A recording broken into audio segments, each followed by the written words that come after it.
ओम शांति। प्रतिदिन ब्रह्म मुहूर्त में उठने के अद्भुत फायदे और ना उठने के भारी नुकसान आज जानेंगे। देखिए, कई बार जब लोगों से बात होती है और वो अपनी जब दिनचर्या बताते हैं, कई लोग हैं ऐसे कि हम 6:30-7 बजे तक स्नान करते हैं। तब लगता है कि क्या साधना करोगे आप, क्या भगवान की साधना करेंगे आप। अगर आप किसी भी तरह से प्रमाण स्थिति करते हैं और अगर आप 6:30 बजे तक सोते हैं, तो हमको संशय है आपकी धारणाओं पर। आप धारणा युक्त नहीं रह सकते हैं। जो परमात्मा ने स्वयं कहा है, बहुत महान आत्माओं ने, दिव्य आत्माओं ने, संत आत्माओं ने जो अपने अनुभव बताए हुए हैं, अनुभव किया है कि 4 से और 6 बजे के बीच में जो शयन करता है, जो इस बीच में सोता है, वो आत्माएं धारणा युक्त ब्रह्मचर्य व्रत का पालन नहीं कर सकती हैं। ब्रह्मचर्य वो रह ही नहीं सकते हैं। या तो वो 2-3-4 बजे तक पूरी रात जग करके उन्होंने भगवान का ध्यान किया हो, अगर फिर वो आत्मा सोई हो तो चल सकता है। ये ब्रह्म मुहूर्त का समय है और कोई भी आत्मा शयन करें, सोए तो बहुत बड़ी हानि है इसमें। खूब आप सत्संग सुनते हैं, बहुत लोग हैं ऐसे, बहुत ईश्वर की समझो कि कृपा है, लेकिन परिवर्तन नहीं हो रहा है। बहुत लोग ऐसा बताते हैं ना कि हम तो सब कुछ कर रहे हैं, मुरली सुन रहे हैं, ज्ञान में चल रहे हैं, सब कुछ कर रहे हैं और योग भी करते हैं, ऐसा है नहीं कि नहीं करते हैं, भगवान का ध्यान भी करते हैं, नाम जप भी करते हैं, उसके बावजूद भी हमारे जीवन में परिवर्तन नहीं आ रहा है। परिवर्तन इसीलिए नहीं हो रहा, अगर आप 6:30-6 बजे तक सो कर के उठ रहे हैं तो ये बिल्कुल भी अच्छा नहीं है। ये दिनचर्या तो बिल्कुल ठीक नहीं है। आप सावधान हो जाएं, जो भी अगर इस प्रकार से करते हैं तो बिल्कुल सावधान हो जाएं। ये आपके जीवन के लिए बिल्कुल घातक दिनचर्या है। बाबा ने तो देखिए कहा है कि 2 बजे उठना उत्तम है। 2 बजे रात को उठ करके ध्यान करना परमात्मा का, नहीं तो फिर 3 बजे और आखिरी है फिर 4 बजे। 4 बजे तो बाबा ने बताया ही है, परमात्मा ने, साधक होकर के हम भगवान का ध्यान करने वाली आत्माएं हैं, ब्रह्म मुहूर्त में उठने वाली दिव्य आत्माएं हैं और भगवान का ध्यान करने वाली ब्राह्मण आत्माएं हैं, दिव्य आत्माएं हैं, महान आत्माएं हैं। और 4 बजे के बाद अगर शयन कर रही हैं, सो रहे हैं, तो ये तो नहीं है, हो सकता। अगर किसी को दवा खिला दी जाए तो नहीं कह सकते हैं, तो वो आत्मा सोई रह सकती है ब्रह्म मुहूर्त के टाइम पर। नहीं तो चाहे कोई भी बीमारी, कोई भी रोग अपना ऐसा प्रभाव नहीं रख सकता है जो दिनचर्या को बाधक कर दे। ये देखा गया है महान आत्माओं की दिनचर्या में।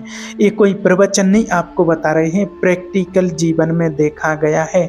हमारे वरिष्ठ दीदियाँ, दादियाँ जो हैं, एज कितनी भी उनकी हो गई है, ब्रह्मा बाबा जो थे सभी ने देखा है उनको, दादा लेखराज जिनकी एज 70 वर्ष की थी और फिर भी वो प्रतिदिन 2 बजे उठ कर के भगवान का ध्यान करते थे। आज ऐसे कितनी भी और भी बाबा के बच्चे हैं, दादियां हैं, वरिष्ठ दीदियां हैं, जो आज भी संपूर्ण नियम 2 बजे उठ करके, कोई 3 बजे उठ करके, नहीं तो 4 बजे तो उठ करके हर हालत में सभी ब्राह्मण आत्माएं और भगवान का ध्यान करते ही हैं। कितने संत ऋषि मुनि हैं जो 2 बजे 3 बजे उठ करके नाम जप करते हैं, भगवान का ध्यान करते हैं। कुछ भी हो जाए वो इसके बिना रह नहीं सकते हैं। दिनचर्या में अपार सामर्थ होती है, अपार सामर्थ होती है। आपने एक प्रैक्टिकल देखा है कि देखिए सामने आंखों पर पट्टी बंधवा दी गई है और धनुष बाण लिया है और शब्द दूर किया जा रहा है अन्य दिशाएं में, और शब्द भेदी बाण के द्वारा आंख में पट्टी बंधी हुई है। शब्द किस दिशा से हो रहा है और उसी दिशा में बाण चलाया जा रहा है और वही संधान करना जहाँ से शब्द निकला। अभ्यास देखो, अभ्यास का प्रभाव देखो, कितने ऐसे चमत्कार अभ्यास में हुए हैं ये लौकिक में, और आप तो फिर ईश्वर के मार्ग में अलौकिक में चलने वाले हैं।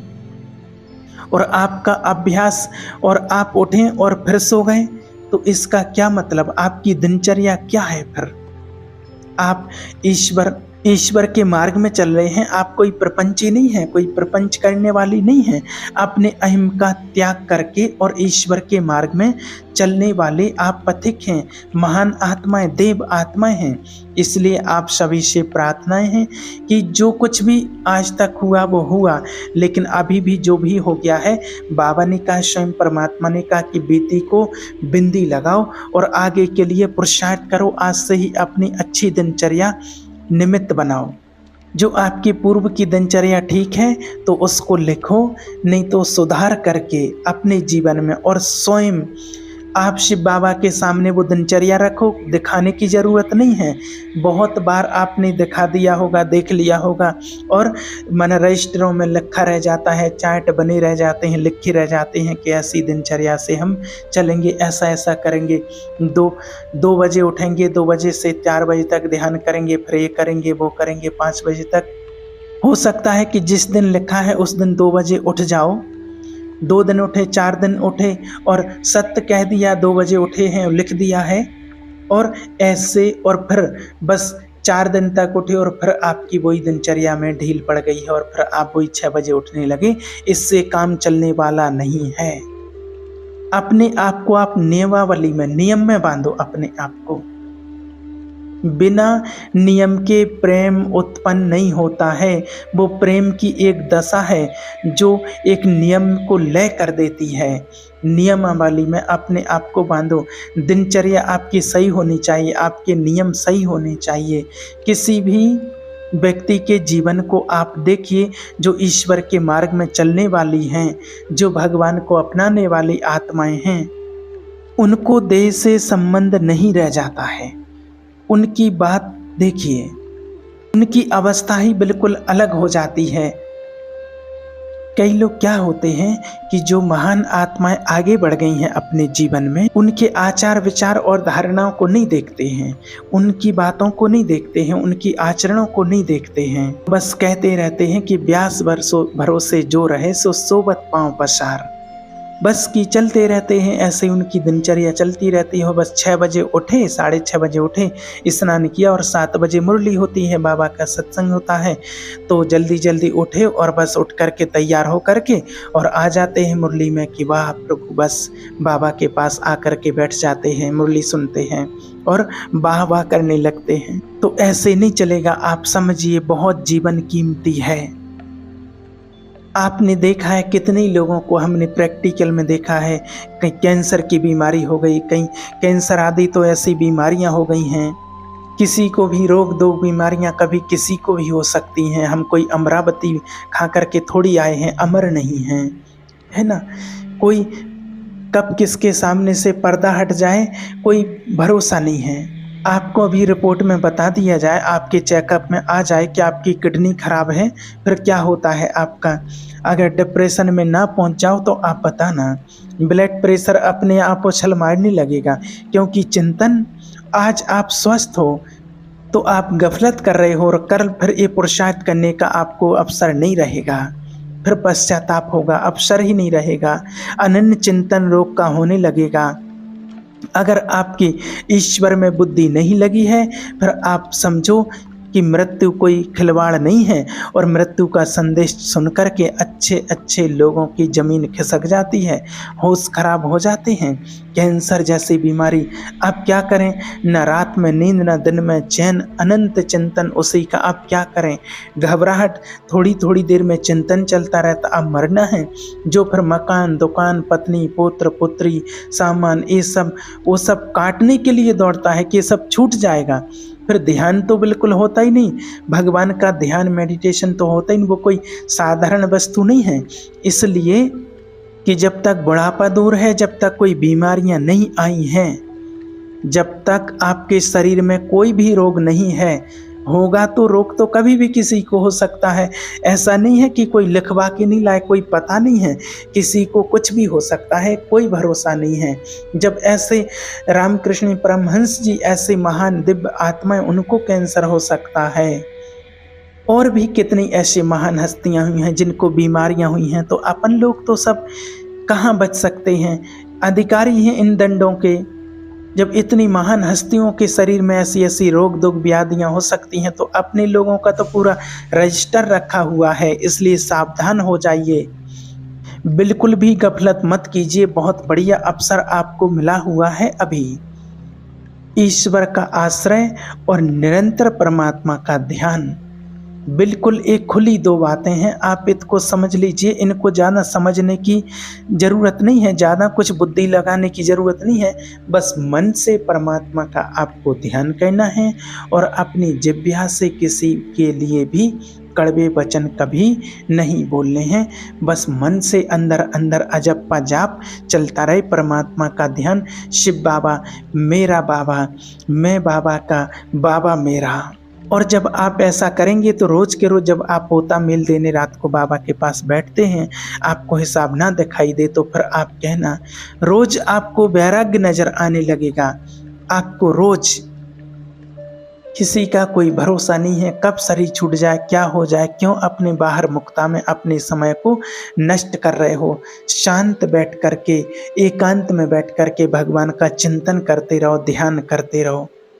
और अगर आपने भगवान का मार्ग ही छोड़ दिया, ध्यान करना छोड़ दिया, बाहरी बातों में ही अपना समय बर्बाद किया, तो बाह्य करण से आप सेवाएं करते रहो, बाह्य करण से आप चिंतन करते रहो, तो अंतःकरण आपका परिवर्तित होगा कैसे। अब आप समझना कि आपकी सद्गति होगी कैसे। अब अंतःकरण में अगर विषयों का चिंतन चल रहा है, भोगों का चिंतन चल रहा है, परिवर्तन किसका होना है। आप जरा सूक्ष्मता से इस बात को समझना। अंतःकरण का परिवर्तन होना है, बाह्यकरण का तो 2 मिनट में परिवर्तन हो जाता है, लेकिन अंतःकरण का परिवर्तन भगवान के ध्यान से होता है। आंतरिक मन का परिवर्तन, अगर आपके मन से अंतर मन में आपका भजन नहीं, ध्यान नहीं किया है आपने परमात्मा का, भगवान को याद मन से नहीं करते हो, तो कहा जाता है कि दीपक तले हमेशा अंधेरा पाया जाता है। इस बात को बहुत अच्छे से समझ लेना आप। इसलिए आपके अंतर मन में बिल्कुल भगवान का ध्यान निरंतर चलना चाहिए। इस बात को आप समझ लीजिए कि बाह्यकरण से बाहरी पवित्रता होती है और अंतःकरण से अंतः पवित्रता होती है, अंदर की। बाह्यकरण और अंतःकरण अगर दोनों बदल जाएं तो स्वभाव का परिवर्तन हो जाता है, और स्वभाव का परिवर्तन होता है तो स्वरूप का अनुभव हो जाता है। जो हमारा स्वरूप होता है, आत्मिक जो स्वरूप होता है, उसकी प्राप्ति हमें हो जाती है। इसलिए आप चूको मत, बहुत अच्छा समय अभी चल रहा है, बहुत अच्छा समय मिला हुआ है। जब इस शरीर पीड़ा से युक्त होता है तो केवल ईश्वर ही हैं, प्रभु परमात्मा जो हमें बचा सकते हैं। जब शरीर स्वस्थ होता है तो अहंकार देवता अपना नाटक करवाते रहते हैं, अहंकार रहता है व्यक्ति को, और जब अस्वस्थ होता है, अस्वस्थ जब हो जाते हैं तो बस उसी का चिंतन चलता रहता है। आपको छोटी सी बीमारी, सिर दर्द भी हो रहा है तो आपका मन नहीं लगेगा भगवान के ध्यान में, भगवान का ध्यान करने में, कुछ करने में, अच्छा चिंतन करने में, बस यही लगेगा। अगर कोई बड़ी बीमारी हो जाती है कि अब तो बस संसार से मुक्त हो जाएं, बस संसार से मुक्त हो जाएं, अगर आप सोच रहे हैं तो दिन प्रतिदिन ऐसा भयावह संसार का स्वरूप आएगा, दिन प्रतिदिन ऐसा समय आएगा कि पूछो मत, इससे मुक्त होना ही एक बस उपाय रह जाएगा। क्योंकि महामारियां, नाना प्रकार की प्रतिकूलताएं, नाना प्रकार के व्यभिचार, नाना प्रकार के खान पान की मलिनताएं एक कलिकाल में बढ़ती ही चली जाएंगी और बढ़ती ही चली जा रही हैं, और उसका प्रभाव रहेगा। जैसे अगर बाहर रोड में अगर कोई गंदा इत्र डाल दिया जाए तो उसकी खुशबू सबको आएगी, और अच्छा डाल दिया जाए तो अच्छी खुशबू आएगी। ऐसे ही इस सृष्टि में जो भी भयानक से भयानक आचरण होंगे, जो भी बुरे आचरण होंगे, पूरी सृष्टि पर उसका प्रभाव पड़ता है। अगर कोई बच सकता है तो वो भगवान का ध्यान करके बस वही आत्माएं बच सकती हैं, नहीं तो प्रभाव सबके ऊपर आएगा। जिस प्रकार से सर्दी आने वाली है, सर्दी का प्रभाव सबके ऊपर पड़ता है। कंबल ओढ़े हैं जो, वो बच गया है। अगर कहीं भी कुछ भी मलिनता का आचरण होता है तो पूरी सृष्टि पर उसका प्रभाव होता है, वो समझ में नहीं आता है।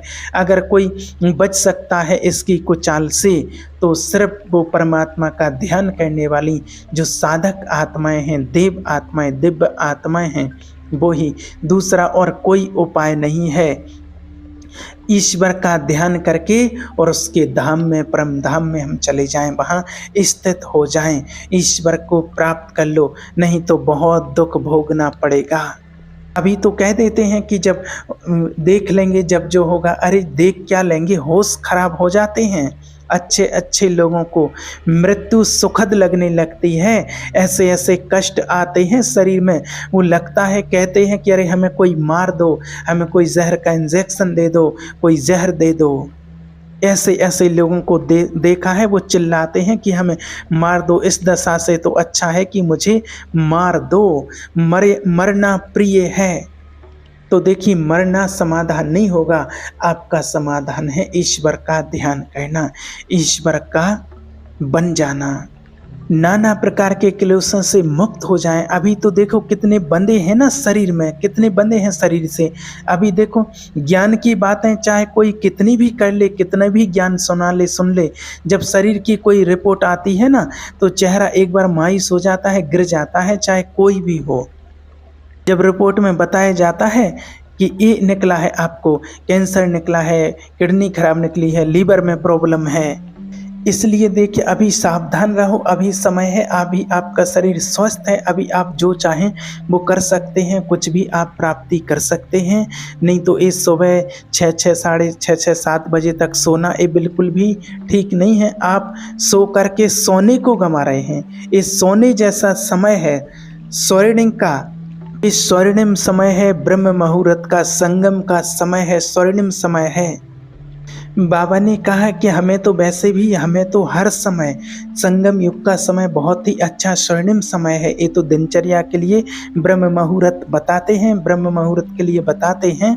और आप तो भगवान के कार्य में लगे हुए हैं, तो हर समय हमें परमात्मा का ध्यान है और हर समय हमारे लिए महामंगलमय, महापावन बेला है। ये अमृत बेला, ब्रह्म मुहूर्त की बेला बहुत ही पावन समय है। बहुत सोच समझ करके अपनी दिनचर्या बनाएं, और जो दिनचर्या बनाएं उस दिनचर्या में 10-12 वर्ष तक तो कोई विक्षेप नहीं होना चाहिए। ऐसा नहीं कि आज हमने नियम बनाया कि दिनचर्या बना ली कि आज से हम 2 बजे उठेंगे, 3 बजे उठेंगे, बस 3 दिन उठे और उसके बाद फिर उठे ही नहीं। ऐसा नहीं होना चाहिए। हमारी दिनचर्या एक ऐसी होना चाहिए कि जो दिनचर्या बनाते हैं तो वैसे तो वो कभी टूटना नहीं चाहिए, और नहीं ऐसा तो हो कम से कम 2-5 साल तक तो हमारी दिनचर्या कंटिन्यूस चलती रहे, एक रस चलना चाहिए।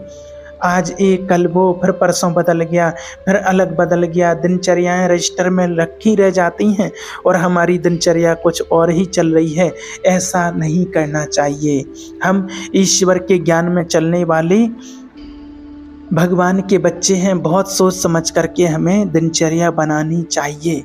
आप अगर आधे घंटे भी अगर आप मेडिटेशन करते हैं, ध्यान में बैठते हैं, तो आप ठीक समय पर बैठिए और बहुत काल तक वो समय आप भगवान के ध्यान में दीजिए कि आप अगर 30 मिनट तक भी बैठेंगे, अगर 10 मिनट भी आप बैठते हैं तो 10 मिनट आप कंटिन्यूस बैठिए कि हम 5 साल तक हम 29 मिनट या 9 मिनट नहीं बैठेंगे, 10 मिनट तो 10, 30 मिनट तो 30 मिनट ही हम बैठेंगे। हम इससे कम नहीं होने देंगे, और अगर हम ज़्यादा समय मिलेगा तो और ज़्यादा तो देंगे, लेकिन 1 मिनट भी कम नहीं होने देंगे, घटने नहीं देंगे इसको। ये दिनचर्या का भाव होता है, ये अपने मन के भाव को बांधना। दिनचर्या का मतलब होता है अपने मन को संपूर्ण समय के द्वारा बांध रहे हैं हम भगवान के ध्यान के लिए कि इस समय हमें ये करना, इस समय ये करना। ये नियम पूर्वक हम बांध रहे हैं कि मन हमारा व्यर्थ में ना जाए।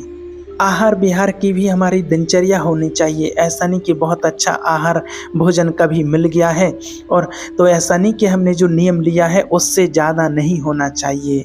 ना मिले उस समय के बाद तो उससे कोई फर्क नहीं पड़ता है। और अगर जिनकी दिनचर्या अच्छी होती है और आहार का समय निकलने के बाद उनकी वो इच्छा ही खत्म हो जाती है। नियम में बहुत बड़ा बल होता है। बिना घड़ी के अपने आप सुबह ब्रह्म मुहूर्त में नींद खुल जाना, आलस न आना, शरीर में एक नई स्फूर्ति, अभ्यास में बहुत बड़ी ताकत होती है। ये लाखों लोगों का अनुभव किया है। और अगर अपना अभ्यास ही दृढ़ नहीं हो रहा है, नियमावली ठीक से ही नहीं बन रही है, दिनचर्या में हमें पता होना चाहिए कि इस समय हमें ये काम करना है। लोगों को पता होना चाहिए कि इस समय 2 बज रहे हैं, रात के 3 बज रहे हैं, तो वो क्या कर, इस समय तो वो ध्यान कर रहे होंगे, इस समय वो मुरली सुनने गए होंगे, इस समय वो मंथन कर रहे होंगे ज्ञान का, इस समय वो ये कर रहे होंगे, ऐसा कर रहे होंगे। ये साधक की दिनचर्या होती है कि इस समय तो वो ऐसा काम कर रहे, एक कार्य कर रहे होंगे। हमारी क्या दिनचर्या है, इस पर आप विशेष ध्यान दीजिए। एक बार आप ही दिनचर्या बना लीजिए और उसको कम से कम आप 5-7 वर्ष तक चलाइए। रोज अपनी दिनचर्या बदलिए नहीं तो आपका मन कंट्रोल नहीं होगा, मन आपका एक रस में नहीं आएगा। और मन अगर आपका एक रस नहीं हुआ तो जीवित बाधा पहुंचाता रहेगा। फिर तो आपको ये काम, क्रोध, लोभ, मोह आदि अहंकार, ये सब कुछ आपको परेशान करते रहेंगे। एक रस में बहुत बड़ा बल होता है। और किसी की जो अच्छी दिनचर्या नियम वाले होते हैं कि बुखार आदि कुछ भी आ जाए फिर भी वो अपना नियम नहीं तोड़ते हैं, जो अच्छे साधक होते हैं। अपने आप परमात्मा की इतनी शक्ति मिलती है, उनको इतना बल मिलता है कि अपने आप उनके अंदर वो सामर्थ्य आती है कि अपनी दिनचर्या को करते करते चलते रहते हैं। इसलिए अपनी दिनचर्या को कभी ना छोड़ें। और ये जो अभी समय चल रहा है संगम युग का, जो परमात्मा ने बहुत ही महान समय इसको बताया हुआ है, क्योंकि ये समय निकल जाएगा फिर हमारे पास दोबारा लौट करके नहीं आएगा। इस संगम की बेला बहुत ही पवित्र पावन बेला है, बहुत ही वैल्यूबल समय है, इसको बिल्कुल भी व्यर्थ ना गवाएं। ओम शांति।